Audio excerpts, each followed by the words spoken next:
Je t'ai cancel, mon cher. Alors moi j'ai une question avant. Que penses-tu de l'émission de Yeux Clos? Tu veux dire ce que tu fais en général, pas ce soir, hein, un peu. Ouais, puis le fait que ce soit confus, tout ça. Un petit avis comme ça. Ben, moi, je te dis, je t'avouerai, quand tu m'as contacté il y a quelques mois maintenant, parce que je t'avais dit que la période n'était pas bonne récemment, et donc il fallait attendre, mais j'avais entendu parler de toi, mais pas plus que ça, parce que tu sais, en fait, je traîne pas beaucoup dans ces sphères-là. Pas du tout par mépris, hein, loin de là, j'écoute souvent avec plaisir, mais bon, après, moi j'aime bien écrire, lire, et puis jouer au foot, enfin, ou regarder du foot surtout maintenant, d'ailleurs. Enfin, plein d'autres choses, quoi, vivre. Donc on n'a pas vraiment de disponibilité pour ces heures, en plus c'est des heures chez vous, quoi. Moi j'ai grandi avec la télé où il y avait des émissions littéraires de un quart d'heure, ou un petit débat de 23 minutes des fois de temps en temps. Là maintenant c'est carrément des soirées de 4 heures, bon donc il faut vraiment avoir du temps, ou alors être insomniaque. Donc je te connaissais pas, après j'en ai regardé quelques-unes là, depuis 2-3 semaines en vue de ce soir, parce que voilà, je voulais te connaître un peu, pas du tout au sens où je me méfiais, mais au sens où voilà, c'est toujours intéressant de savoir où on fout les pieds. Et ce qui m'a frappé, en fait, si tu veux, c'est un peu ce que je disais tout à l'heure. Après, j'ai peut-être pas regardé les bonnes parce que j'ai regardé ton échange avec Lapierre. Ouais. D'ailleurs pas. C'était lui qui t'invitait d'ailleurs plutôt que l'inverse. Alors là, ouais, c'était lui qui m'invitait cette fois-là et je l'avais invité aussi avant. Ouais. Puis donc le dialogue ou le trilogue, toi, Tabibian, Conversano, et après je t'ai vu avec quelqu'un d'autre, je sais plus qui, quelqu'un que je connaissais pas, mais qui était plutôt de gauche, mais j'ai oublié son nom. Bon, donc j'ai vu comme ça. Alors c'est intéressant, j'aime bien, c'est assez rapide, il y a de l'humour, donc ça fait pas de mal, mais je trouve que c'est toujours quand même beaucoup de méta-discours, de méta-débats, c'est beaucoup de débats sur le débat, sur avec qui débattre, machin, c'est un peu ce que je disais tout à l'heure, tu vois, c'est un truc presque, je dirais pas auto-centré, mais presque s'alimentant lui-même, quoi. C'est-à-dire que je crée, mon contenu va être mon contenu lui-même, quoi. Enfin, et donc là, je trouve qu'il y a une espèce de montée en abstraction qui va se traduire aussi par beaucoup d'échanges de noms en ismes et de toujours essayer de repérer les créneaux, les compatibilités entre certains courants avec des mots valises, enfin, ou des mots, des adjonctions de mots, des attelages comme ça entre tel isme et tel isme. Et donc, ça crée une espèce de, comme ce qu'on pourrait appeler une idéomachie ou une opiniomachie, c'est-à-dire, tu vois, une constellation comme ça d'idées. Et vous passez beaucoup de temps à vous demander où vous êtes, qui vous êtes, et si vous allez être traité de ceci, mais en même temps, les uns qui sont ceci vont vous traiter de cela.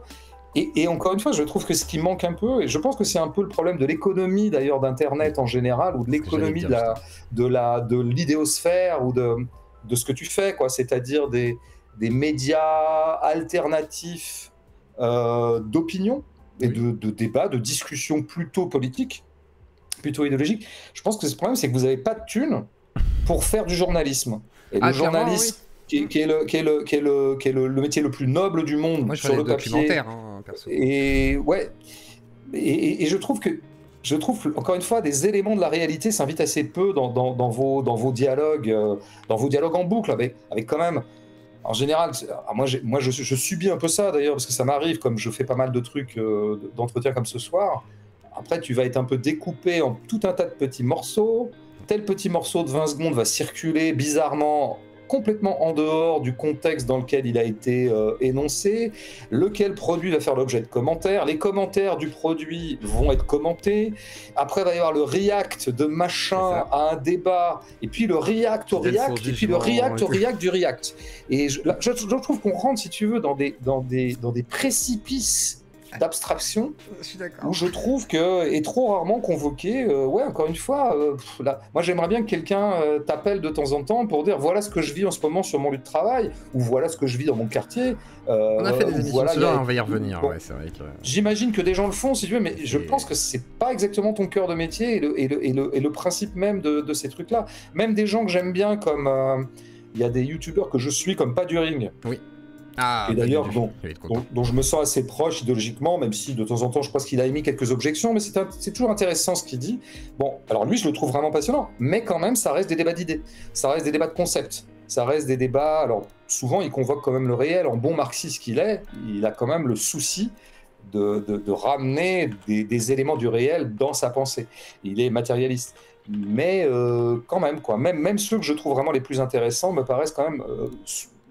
comment dire, sujet à une sorte de déviance idéocentrique. C'est à C'est cause de ça la moi, plateforme. qui va un peu me frustrer dans vos débats. Mais j'ai l'impression que moi, je pense que j'étais un peu comme ça. Je vais pas faire le vieux con, hein, mais vraiment, j'étais un peu comme ça dans ma vingtaine. Et j'ai l'impression qu'on a plus de goût pour les idées que pour le réel quand on advient à la chose politique. On se saisit d'abord de la politique sur le mode du débat d'idées. Et il me semble qu'en vieillissant, pour le mieux, parce qu'en vieillissant, parfois, c'est plutôt de la déchéance qu'autre chose, mais en tout cas, ça a été mon cas. J'ai pris de plus en plus goût à la documentation. C'est-à-dire, je me suis mis à lire beaucoup plus d'histoire que de philosophie. Je me suis mis à suivre beaucoup plus d'émissions qui témoignaient de tel segment historique ou de tel élément de la vie que d'écouter des gens débattre, quoi. Même si je garde un goût pour le débat, je garde un goût pour les idées. C'est comme la toxicomanie dont je crois tu es un peu concerné d'ailleurs. Tout à fait, j'ai été... D'après ce que j'ai cru comprendre, et je crois que, comme on sait, on ne guérit jamais complètement. Ah non, comme tu le disais toi-même d'ailleurs très bien à la Pierre. Tu vois, moi par exemple, j'ai bien aimé ce moment-là. Parce que votre truc d'ancien combattant sur Soral a dit que Dieudo, qui a répondu à... Moi j'avais l'impression d'être dans la cour de récré. C'est pour les gens, ça, on sait que ça leur fait plaisir. Ouais. Mais nous, malheureusement, c'est pas forcément ce qui nous passionne. Tu vois, on est passionné sur l'addiction, on est passionné sur le complotisme, par contre... ça dépend, c'est vrai que... Après, en tout cas, moi, le vrai moment qui m'a intéressé, plutôt qu'effectivement de faire l'exégèse et des histoires entre Dieudo et Soral qui se répondent, qui se bisbillent, enfin pour moi c'est vraiment, on est en CM1 quoi. D'ailleurs je le disais dans notre joie, je trouve qu'il y a quelque chose de fondamentalement infantile dans l'extrême droite. Et je dis pas enfantin, je dis infantile. Je le dis de Zemmour, qui me paraît toujours un enfant. Je pense que c'est le monde des idées, le monde un peu romanesque. Et donc, c'est quand même beaucoup des petits duels qui sont par ailleurs des duels économiques. C'est aussi des gens qui sont en concurrence économique. Et donc, on voit bien que les rivalités idéologiques sont aussi des rivalités économiques. Bon, bref, tu sais ça mieux que moi. Mais le moment que j'ai préféré dans ton échange avec la Pierre, qui par ailleurs était plutôt pas mal, hein, parce que je trouve que vous vous parlez bien tous les deux. Moi, j'ai toujours eu un peu des doutes sur la Pierre. Bon, enfin, finalement, j'ai pas d'avis sur lui. Mais c'est le moment où tu parles de ton moment toxico. Je le trouvais super, quoi. Pas simplement parce qu'il était émouvant un peu, même si tu n'as pas du tout essayé de faire pleurer non, du tout, dans les chaumières. C'est d'éviter, c'est d'être réaliste. Ouais, mais parce que je sais pas, d'un seul coup, il y avait une bouffée de réel dans ce débat qui me paraissait un peu idéaliste, quoi. Voilà. Mais voilà ce que l'appréciation que j'aurais sur tes émissions, mais pas que. Hein. Vraiment, c'est à peu près tout le monde qui me paraît concerné par ça. Après, j'aime bien répondre à des questions et tout. C'est vrai que j'aime bien ce rapport au réel, hein, personnellement, mais j'aime bien ce côté spectacle d'Internet. Et c'est vrai qu'Internet, pour moi, c'est effectivement, comme tu dis, c'est de la pure abstraction. C'est pour ça que moi, je prends beaucoup de choses à la rigolade et qu'il y a énormément de contenus qui sont produits, oui, pour ce qu'on appelle l'algorithme, hein, le saint algorithme. On n'a pas trop le choix de s'y soumettre pour pouvoir en vivre. Et c'est vrai que c'est compliqué parce qu'on a deux facettes qu'on doit exploiter, essayer d'amener aussi les choses qui nous font plaisir et qui pourraient amener un peu plus de corps. Et en même temps, faut qu'on grossisse, on n'a pas le choix.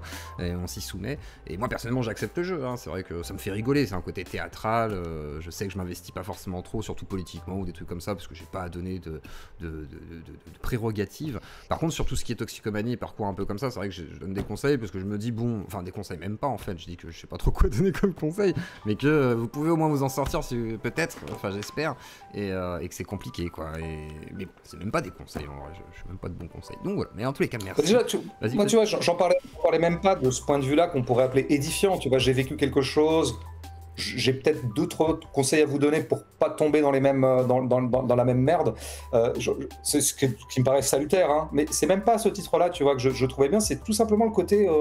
J'ai vécu ça et donc d'un seul coup, il y a une consistance dans le langage, si tu veux. Même à un moment, tu parles 3 secondes du fait que tu as été aide-soignant.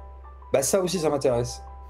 T'en parles très elliptiquement parce que c'est pas le sujet, tout ça. Mais je suis sûr que t'aurais plein de choses à raconter, tu vois. On a fait une émission spéciale là-dessus avec Primam Non Nocere, docteur, et j'expliquais tout mon parcours d'aide-soignant avec les difficultés, etc. Et en fait, on a fait plein de choses. J'ai accueilli un cannibale aussi. Enfin, non, mais vraiment, j'ai eu plein de trucs.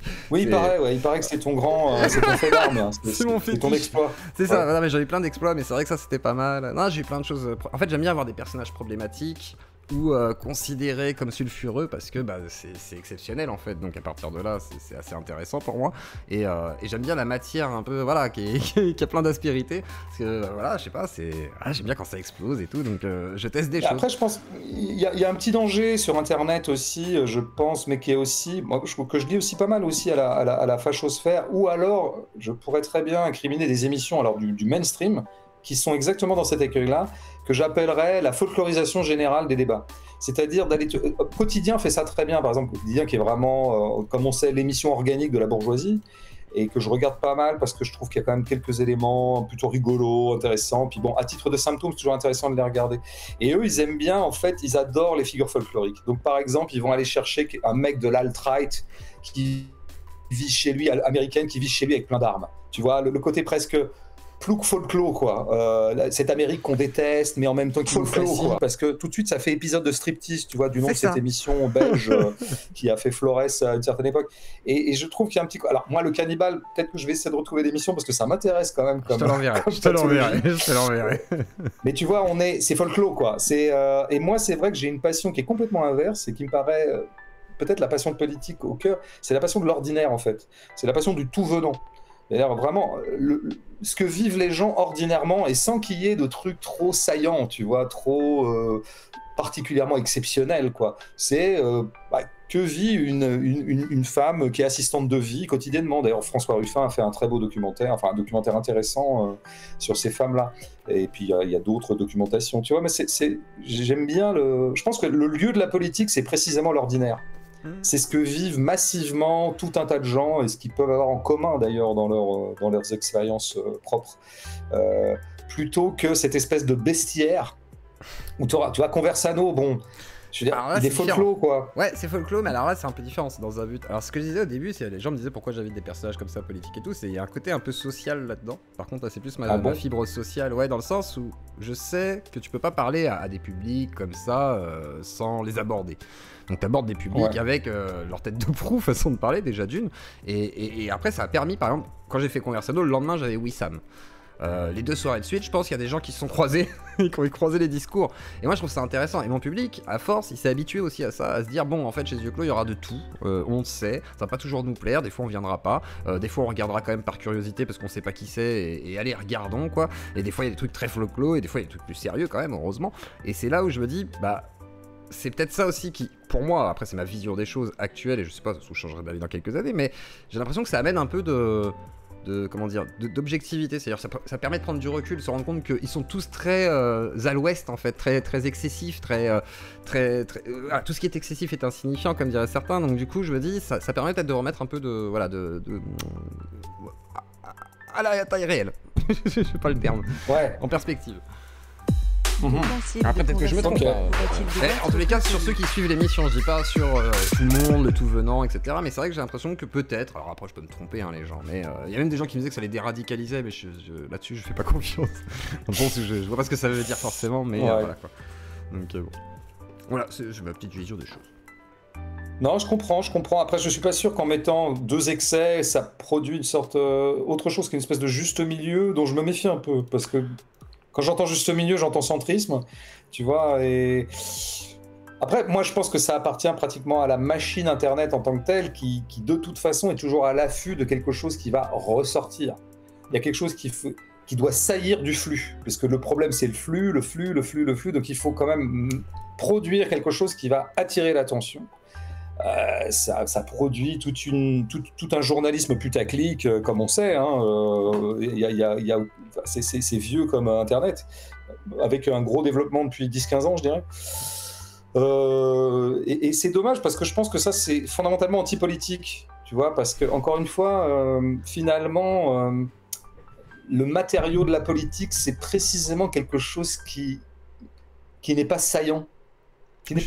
C'est-à-dire, c'est le livreur Uber qui, à l'heure où je te parle, est sur son bécane entre 2 arrondissements parisiens, en train de tracer pour aller le plus vite possible, pour répondre à la commande et faire la course en temps et avoir une deuxième course après pour pouvoir gagner à peu près 84 € en 12 heures et 200 km. Tu vois, on les voit, moi je les vois dans la rue, je décroche, je vois bien les agrégats de livreurs des fois, souvent d'ailleurs essentiellement des noirs à Paris. et je pense en province aussi d'ailleurs, Oui, mais un oui. peu moins. Tu vois, c'est à bas bruit. En fait, le vrai réel se fait toujours à bas bruit. Et Bien sûr. Internet aime bien Oui, le vacarme. et Tu vois, il c'est faut que ça pète, on quoi. n'a Tu pas le vois. choix de toute façon. Après, moi, je sais que j'aime bien cette pratique-là, même si, bah, effectivement, il y aura des émissions. Il y a eu beaucoup de radio libre à l'époque, mais c'est vrai que c'est plus difficile aussi sur le long terme parce que en tant qu'humain, et là c'est plus l'humain qui parle. Moi, j'ai été soignant, j'ai travaillé avec les enfants aussi, etc. Machin, j'ai pas mal travaillé avec l'humain. Et c'est vrai qu'au bout d'un moment, les radios libres, pareil, c'est épuisant en fait. C'est extrêmement épuisant, comme avoir des invités aussi, mais c'est plus facile d'avoir un invité faire parler des gens un petit peu que d'avoir des radios libres tous les soirs, ou même les plus radicaux on finit par lâcher prise parce que c'est fatigant, c'est épuisant. Moralement, psychologiquement, parce que t'entends toujours la même chose, t'as l'impression des fois que ça se répète beaucoup, et surtout, bah en fait, t'en tires. Enfin, c'est triste de dire ça, mais tu peux pas en tirer grand chose en fait. On en a parlé, c'est tout. C'est pour ça que j'appelais ça On en parle, moi, à la base. Parce que, bah, c'est l'émission EEP, c'est On en parle et voilà. Et moi, je disais, il n'y a pas plus de prétention que ça, parce que de toute façon, je peux rien vous offrir d'autre. J'ai pas de projet politique et je ne veux pas proposer parce que. Je ne pense pas avoir raison en fait, donc je sais très bien que je suis totalement chaotique comme garçon, donc je vais pas aller dire ah bah pensez comme moi, et ça se trouve j'ai la solution à vous donner.